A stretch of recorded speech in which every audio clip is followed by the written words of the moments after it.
अब देखते हैं बेटा parallel axis theorem. Parallel axis theorem क्या कहती है?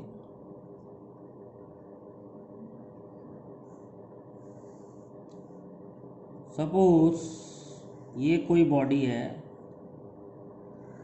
और एक एक्सिस सेंटर ऑफ मास से पास कर रही है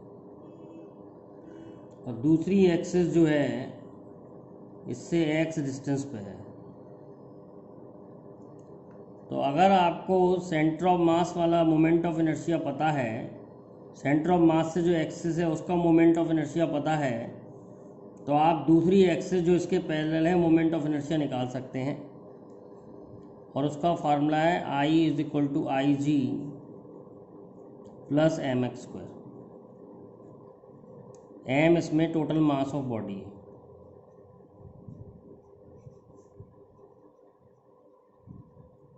और x है distance between two axis,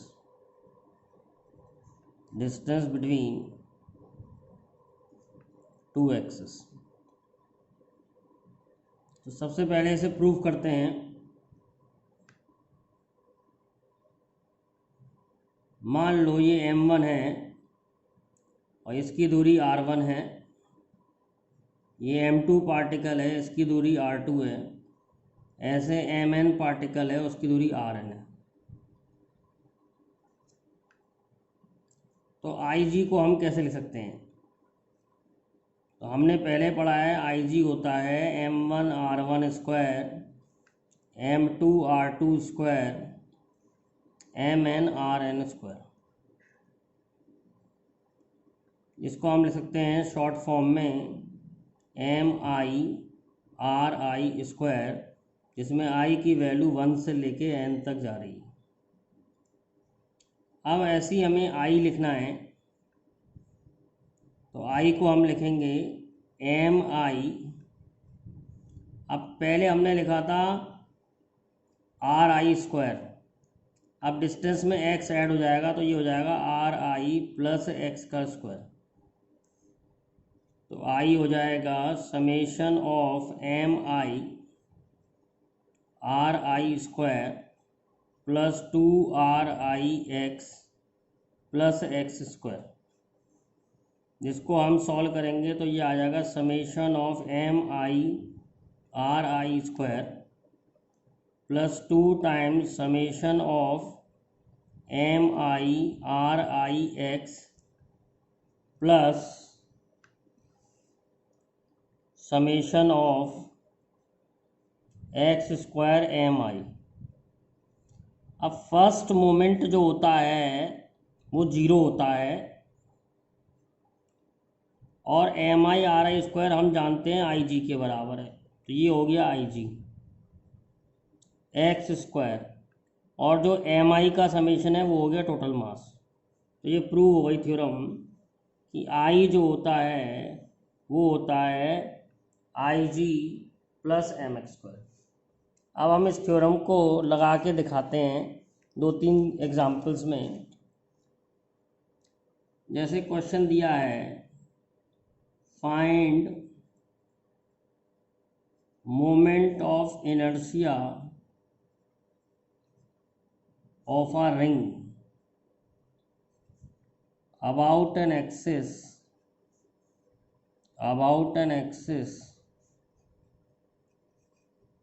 tangent to ring and perpendicular to plane of ring। तो देखें हमें क्या पता, ये रिंग है, हमें रिंग का IG पता होता है और हमें इस एक्सिस पे निकालना है जो एक्सिस टेंजेंट भी है और रिंग के प्लेन के परपेंडिकुलर भी है। तो इनके बीच की दूरी जो है वो रेडियस के बराबर होगी। तो सबसे पहले हमने थ्योरम लिख ली I बराबर IG प्लस mx²। अब रिंग का जो मोमेंट ऑफ इनर्शिया होता है वो होता है mr² और x की वैल्यू भी यहाँ r है, तो mr², तो 2mr² हो गया। ऐसे ही दूसरा क्वेश्चन देखते हैं, find moment of inertia of a disc about an axis tangent to disk and perpendicular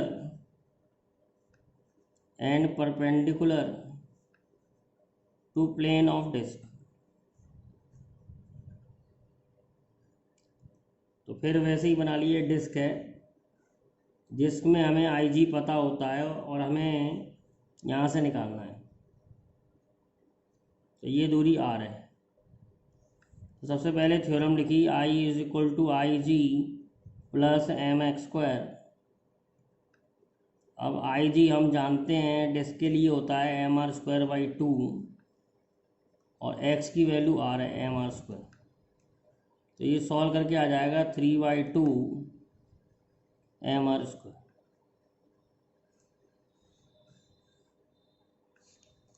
बहुत क्वेश्चन है पैरेलल एक्सिस थ्योरम और परपेंडिकुलर एक्सिस थ्योरम के। एक क्वेश्चन और देखते हैं, find moment of inertia of a rod about an axis passing from one end of rod। जैसे ये रॉड है, इस पे हमें सेंटर पे मोमेंट ऑफ इनर्शिया पता होता है, रॉड की टोटल लेंथ एल होती है और हमें इस एक्सिस पे निकालना है, ये है आई जी। तो दोनों एक्सिस के बीच की दूरी ध्यान रखें बेटा, एल नहीं होगी, L/2 होगी। अब फिर से थ्योरम लिख लें, I is equal to I G plus M X square. तो आई जी होता है रॉड के लिए ml²/12 प्लस एम L/2 का स्क्वायर। सॉल्व करेंगे तो ये आ जाएगा ml²/12 plus ml²/4। Further solve करेंगे तो ये आ जाएगा ml²/3। एक क्वेश्चन और देखते हैं, find moment of inertia about a tangent to a sphere. अच्छा, स्फीयर के बारे में बताया नहीं तो वो सॉलिड ही होता है। तो ये स्फीयर है और हमें इसके टेंजेंट पे निकालनी है, तो ये डिस्टेंस आर हो गया। फिर लगा दी थ्योरम, आई बराबर होता है आई G plus M X square. आई जी जो होता है वो होता है 2i5 एम आर स्क्वायर और एक्स की वैल्यू है आर। तो ये आ जाएगा सॉल्व करके 7/5 एम आर स्क्वायर।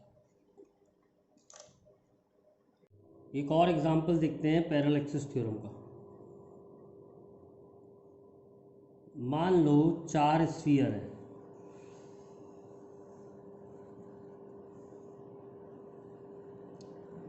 और आपको स्फीयर का रेडियस दे रखा है आर। सारे स्फीयर का रेडियस आर है और ये ऐसे अटैच हैं, इनकी दूरी बीच में एल है, डिस्टेंस बिटवीन स्फीयर एल है। तो आपको इनका मोमेंट ऑफ इनर्शिया निकालना है ए बी पर।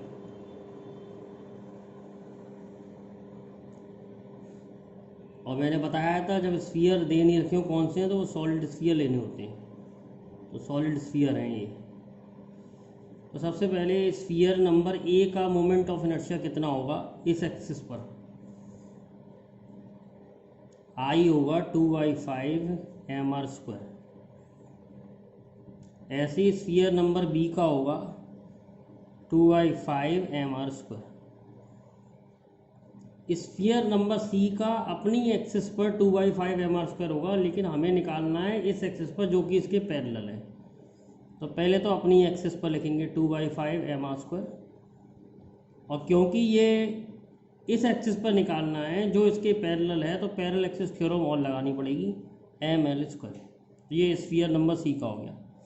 ऐसे ही 2/5 mr² डी का हो गया अपनी एक्सिस पर, लेकिन ये एक्सिस इसके पैरेलल है और इसके बीच की डिस्टेंस l है, तो हमें ml² ऐड करना पड़ेगा। तो सॉल्व करेंगे तो ये आ जाएगा I = 8/5 mr² + 2 ml²। तो इस तरीके से हमको पैरेलल एक्सिस थ्योरम लगानी पड़ती है। बेटा perpendicular axis theorem, perpendicular axis theorem. Perpendicular axis theorem वहाँ लगती हैं जहाँ एक्सिस परपेंडिकुलर है। मान लो ये वाली जो है ये एक्स एक्सिस है, ये वाली एक्सिस वाई है,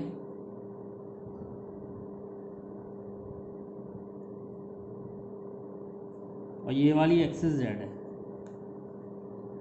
तो थ्योरम कहती है, पहले बात तो ये तीनों एक्सिस परपेंडिकुलर है, और थ्योरम कहती है कि जो एक्सिस प्लेन में होंगी वो तो ऐड हो जाएंगी, IX + IY मिलके बनेगा IZ। This is the theorem, proof करके बताएंगे। और दूसरी बात, it is not valid for 3 dimension body, it is not valid for 3 dimension body. 3 dimension body के लिए वैलिड नहीं होगी। एग्जाम्पल स्फीयर के लिए वैलिड नहीं होगी, एग्जाम्पल रॉड के लिए वैलिड नहीं होगी। It is valid for 2 dimension body. 2 dimension body कौन कौन सी होती हैं? 2 डायमेंशन बॉडी होती हैं जैसे रिंग के लिए वैलिड है, डिस्क के लिए वैलिड है, प्लेट के लिए वैलिड है। यानी जिनका डिस्ट्रीब्यूशन एरिया में होता है, मास का डिस्ट्रीब्यूशन एरिया में हो और वॉल्यूम में ना हो। जब वॉल्यूम होगा तो ये नहीं लगेगी। अब इसके प्रूफ को समझते हैं। तो प्रूफ के लिए मैं इसका टॉप व्यू बना रहा हूँ। मान लो ये हमारी एक्स एक्सिस है, ये हमारी वाई एक्सिस है। यहाँ कोई पॉइंट है जिसके कोऑर्डिनेट x, y है। तो बेटा y एक्सिस से दूरी हो जाएगी x और x एक्सिस से दूरी हो जाएगी y, और ये है z एक्सिस। तो z एक्सिस ये है, तो z एक्सिस से दूरी हम ले लेते हैं r, तो z एक्सिस से दूरी r हो जाएगी। अब मुझे 3 एक्सिस पर मोमेंट ऑफ इनर्शिया लिखना है, तो मैं IX कैसे लिखूँगा?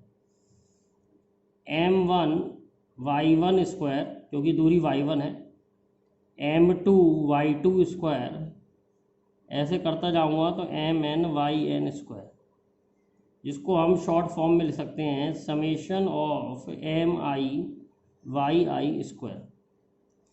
सिमिलरली y एक्सिस पर मोमेंट ऑफ इनर्शिया के लिए दूरी ली जाएगी x, m1 x1², m2 x2², mn xn²। इसको हम लिख सकते हैं समेशन ऑफ mi xi²। ऐसे ही z एक्सिस से दूरी r है, तो m1 r1² + m2 r2² mn rn²। ये आ जाएगा सॉल्व करके समेशन ऑफ mi ri²। अब अगर हम ध्यान से देखें तो x, y और r में रिलेशन क्या है? पाइथागोरस थ्योरम में लगा सकते हैं, x² + y² r² के बराबर होगा। तो हमने देखा x² + y² r² के लिए बराबर होगा, और ये एक कोऑर्डिनेट के लिए नहीं, सभी कोऑर्डिनेट के लिए ट्रू होगा तो इसे ऐसे लिख सकते हैं X I square Y I square is equal to R I square.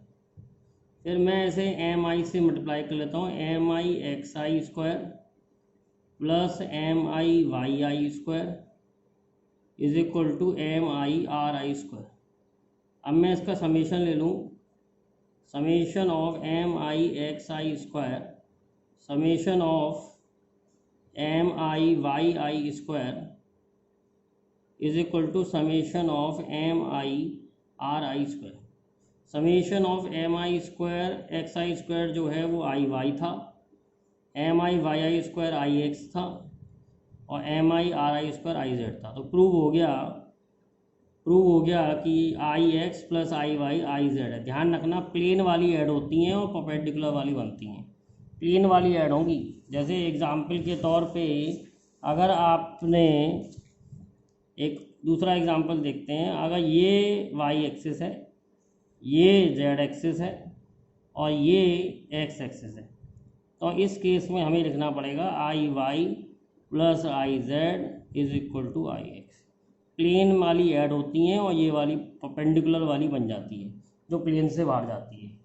तो I Y plus I Z is equal to I X, ध्यान रखें थ्योरम लगाते समय।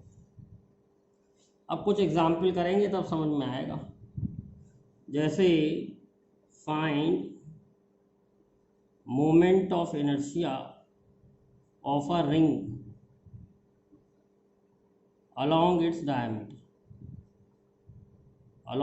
diameter, तो हमें moment of inertia of ring निकालना है अलॉन्ग डायमीटर।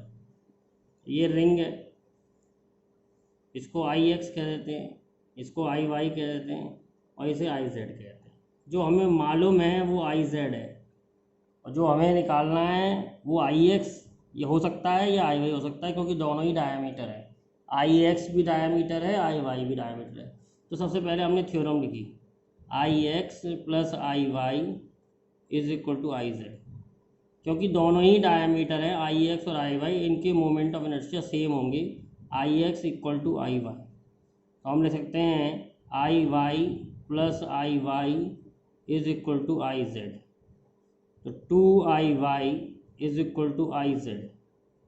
तो आई वाई की जो वैल्यू आ रही है वो आ रही है आई जेड बाई टू। अब आई वाई हमें निकालना है क्योंकि आई वाई डायमीटर है और आई जेड हम पहले से ही जानते हैं perpendicular an axis passing through centre and perpendicular to the plane M R square होता है रिंग के लिए। तो आंसर आ गया M R square by two. Same way हम डिस्क का भी निकाल सकते हैं। जैसे क्वेश्चन हमें दिया हो find moment of inertia about a disc along its diameter, diameter के अलॉन्ग पूछा हो तो फिर डायग्राम बना लिया। ये आई एक्स है, ये आई वाई है और आई जेड है। हमें आई जेड पता होता है तो सबसे पहले लिखा I X plus I Y is equal to I Z, theorem लिख ली। अब फिर देख लें I X equal to I Y है, तो I X plus I X is equal to I Z. तो two I X is equal to I Z. तो आई एक्स की वैल्यू आ रही है I Z by two. Most of the cases में half ही हो जाता है।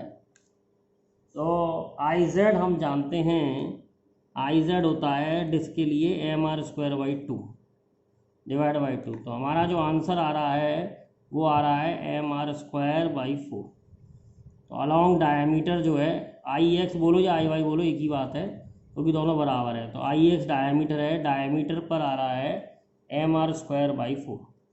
तो रिंग के लिए लगा सकते हैं, डिस्क के लिए लगा सकते हैं, प्लेट के लिए लगा सकते हैं, स्फीयर के लिए नहीं लगा सकते, रॉड के लिए नहीं लगा सकते उस थ्योरम को।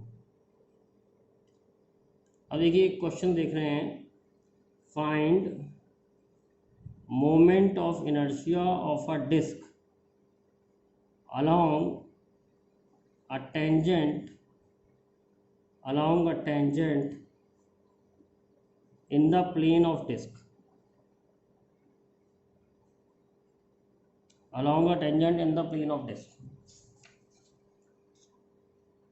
तो देखिए निकालना क्या है। जैसे ये डिस्क है तो हमको मालूम है ये आई एक्स है, ये आई वाई है, ये आई जेड है, और हमें ये निकालना है आई वाई के पैरेलल, इस एक्सिस पर निकालना है, अलोंग अ टेंजेंट भी हो और डिस्क के प्लेन में हो। तो हमें मालूम है आई जेड मालूम है, तो सबसे पहले हमें आई वाई निकालना पड़ेगा परपेंडिकुलर एक्सिस थ्योरम से। क्यों लगा रहे हैं परपेंडिकुलर एक्सिस थ्योरम? क्योंकि दोनों परपेंडिकुलर हैं।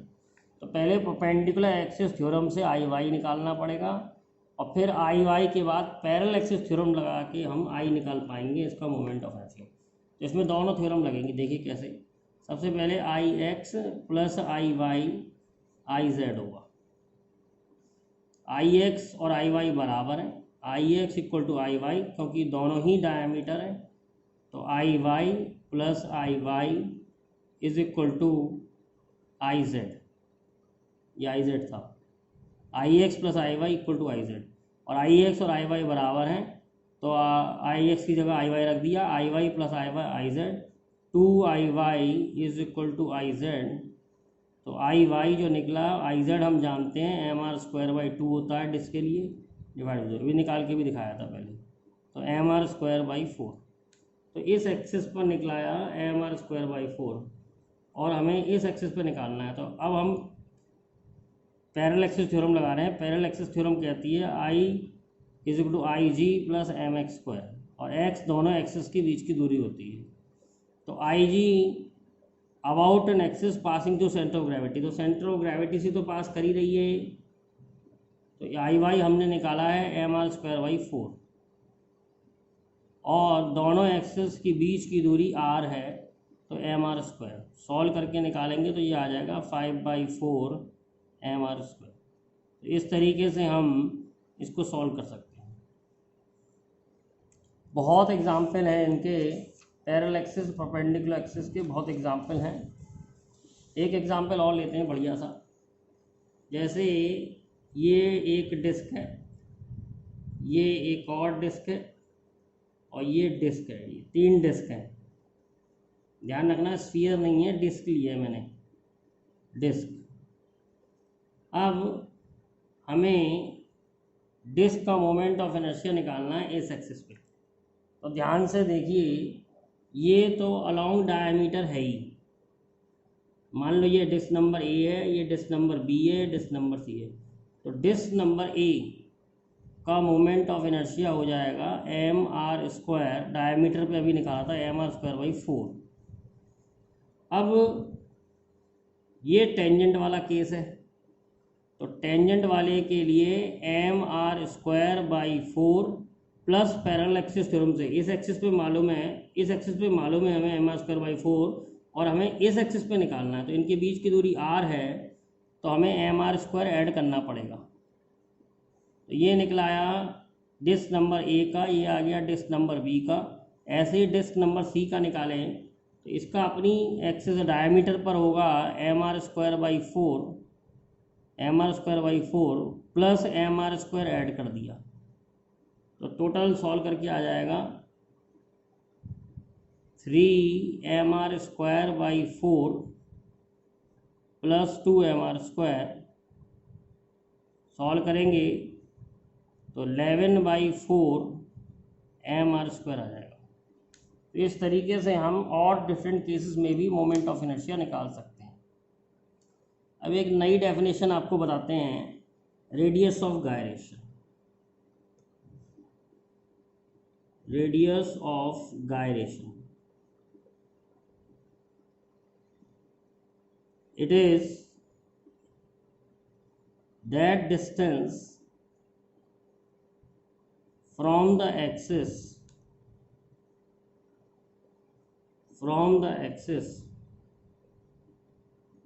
it is that distance from the axis where if whole mass is concentrated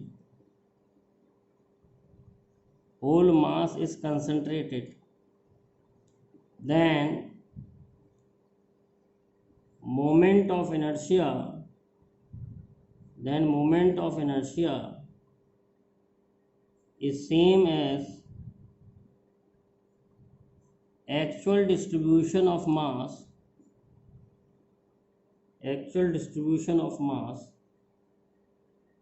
about that axis of rotation.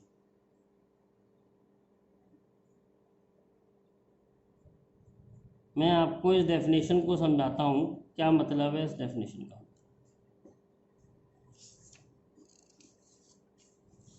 जैसे हमारे पास कोई बॉडी है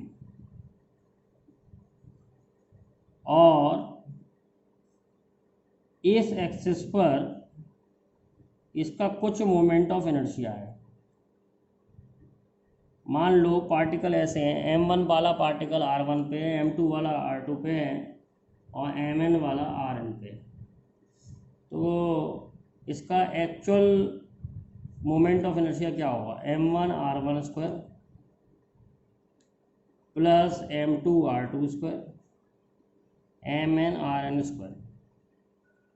अब इस सारे मास को उठा के एक्सिस से कुछ दूरी पर रख दो, यानी रिंग बन जाएगी। ये सारा मास जो है एक रिंग की शेप में कन्वर्ट कर दिया, सारा मास एक पर्टिकुलर डिस्टेंस पे आ गया। रिंग की थिकनेस नेग्लिजिबल है, एक सारा मास जो है एक रिंग की शेप में रख दिया।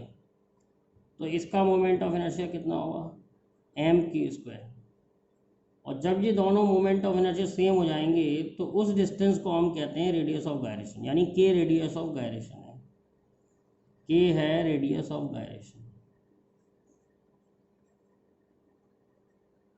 तो रेडियस ऑफ गायरेशन में हमें क्या करना है, m1 r1 square plus m2 r2 square plus mn rn square is equal to mk square. तो k is called radius of gyration, m यहाँ पर टोटल मास है। टोटल मास को इतनी दूरी पर रखना है कि उसका मोमेंट ऑफ इनर्शिया, यानी रिंग का moment of inertia actual distribution of mass के बराबर आ जाए। जो एक्चुअल डिस्ट्रीब्यूशन मास एक्सिस वही रहेगी। एक एग्जांपल से समझते हैं, जैसे एक डिस्क है, डिस्क का मोमेंट ऑफ इनर्शिया होता है इस एक्सिस पर mr²/2, इस एक्सिस पर जो एक्सिस सेंटर से पास कर रही है और परपेंडिकुलर टू प्लेन है। अब मुझे इसका रेडियस ऑफ गायरेशन निकालना है, तो मैं क्या करूँगा, मोमेंट ऑफ इनर्शिया को mk² के बराबर रख दूँगा। तो mr²/2 is equal to mk², m और m कैंसिल आ गया, रेडियस ऑफ गायरेशन आ गया r/√2। तो रेडियस ऑफ गायरेशन देने का फ़ायदा क्या है, सपोज आपको रेडियस ऑफ गायरेशन दे रखा है तो आप उसका स्क्वायर कर दो, मास से मल्टीप्लाई कर दो, you will get moment of inertia. आपको ये सोचने की ज़रूरत नहीं है किस एक्सिस पे पूछ रहा है, ये भी सोचने की ज़रूरत नहीं है किस बॉडी के लिए निकाल रहे हैं हम। तो जनरली अगर रेडियस ऑफ गायरेशन दिया होता है न्यूमेरिकल में तो आप उसका स्क्वायर कर दें, मास से मल्टीप्लाई कर दें, आपको मोमेंट ऑफ इनर्शिया पता लग जाएगा। या किसी का रेडियस ऑफ गायरेशन चाहिए, जैसे फॉर एग्जांपल इस स्फीयर का चाहिए, तो इस स्फीयर का मोमेंट ऑफ इनर्शिया लिख लो 2/5 mr², डायमीटर पर, तो mk²। तो k की वैल्यू जो आएगी वो आएगी √2/5r। ये इतने डिस्टेंस पे अगर हम मास ले लें, सारा मास अगर इतने डिस्टेंस पे ले लें तो मोमेंट ऑफ इनर्शिया सेम आएगा स्फीयर के डिस्ट्रीब्यूशन के जैसा।